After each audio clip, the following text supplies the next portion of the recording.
A SpaceX Falcon 9 rocket lifts off from newly refurbished Pad 40 at Cape Canaveral Air Force Station on December 15, 2017.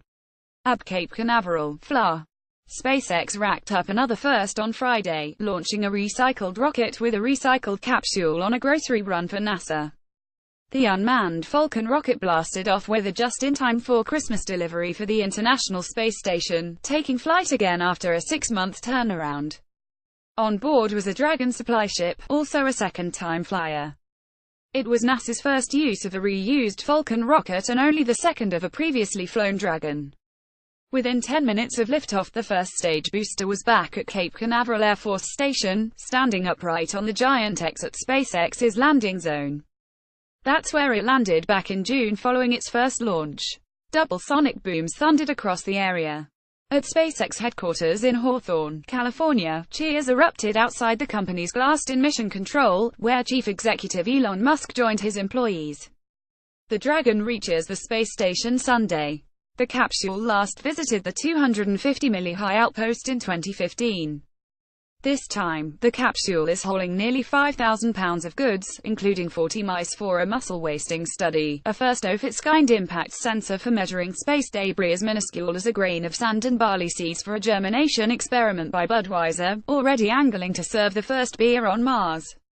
Ven Feng, a NASA manager, said he had a little sense of déjà vu watching Friday's launch and landing of the same rocket he saw take off and return in June. Quite an achievement, he said. For the past 2 years, the private SpaceX has been salvaging as much as possible from rockets following liftoff. Rather than letting first-stage boosters sink in the Atlantic, as other orbital rocket makers do, SpaceX flies them back to Cape Canaveral for vertical toucans or, when extra rocket power is needed to propel a satellite extra high, to a floating ocean platform. Reusability is the future for spaceflight, according to NASA's Station Program Manager Kirk Shyman. The reality is, the business of space is dominated by launch costs, so getting the costs down is important for everyone. Shyman said. NASA flew its first reused capsule back in June.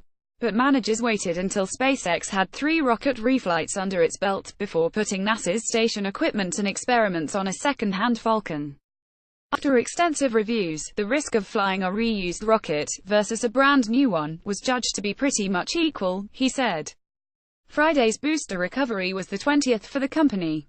Jessica Jensen, a SpaceX manager, said the company aims to reuse rockets and capsules far more than twice.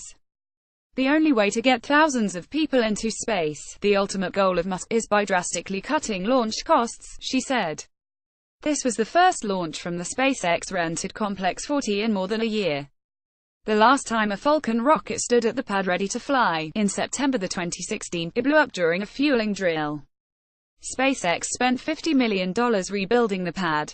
Friday's successful liftoff means SpaceX has now launched from all 3 of its pads, 2 in Florida and 1 in California, in the same year. This was a fantastic way to end the year for SpaceX East Coast launches. Jensen told reporters. The space station is down to 3 astronauts until Sunday's launch of 3 more. The Dragon should arrive at the orbiting outpost a few hours after the fresh crew launches from Kazakhstan.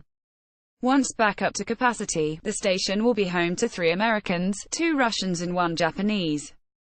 SpaceX, one of 2 private shippers contracted by NASA, has been making station supply runs since 2012.